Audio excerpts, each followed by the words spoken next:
دنیا کا ایک اصول ہے اور یہ ایک مسلمہ زمینی حقیقت ہے کہ ہر آدمی ہر کام میں، ہر فیلڈ میں، ہر شعبے میں ماہر نہیں ہو سکتا۔ عربی زبان میں ایک مقولہ ہے لِكُلِّ فَنٍ رِجَال، کہ ہر فن کے لیے کچھ مخصوص لوگ ہوتے ہیں۔ یعنی آپ کو اپنے اس معاشرے میں کچھ لوگ ایسے ملیں گے جس کی مہارت ایک فیلڈ میں ہوگی، کچھ لوگ ایسے ملیں گے جس کی مہارت کسی دوسرے شعبے میں ہوگی۔ ایسا نہیں ہو سکتا کہ ایک ہی آدمی دنیا جہان کے تمام شعبوں میں، تمام علوم میں بالکل یکساں مہارت رکھتا ہو، ایسا دنیا میں نہیں ہو سکتا۔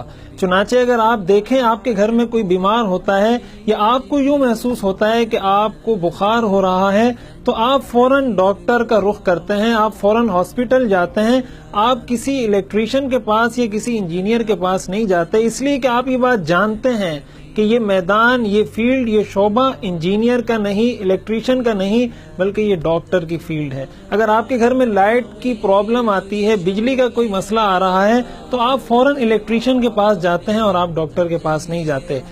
گویا کہ ہم یہ بات تسلیم کرتے ہیں، لیکن ایک شعبہ، ایک فیلڈ، ایک فن ایسا ہے، ایک میدان ایسا ہے کہ جس میں ہم اس چیز کو تسلیم نہیں کرتے، اور بدقسمتی سے وہ میدان علم دین کا میدان ہے۔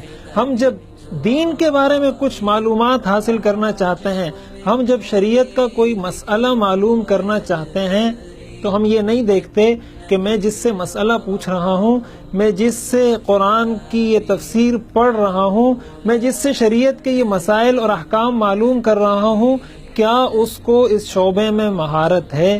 کیا اس نے یہ علم مستند علماء سے سینہ بسینہ حاصل کیا ہے؟ کیا اس کی کوئی سند، کوئی سلسلہ ہے؟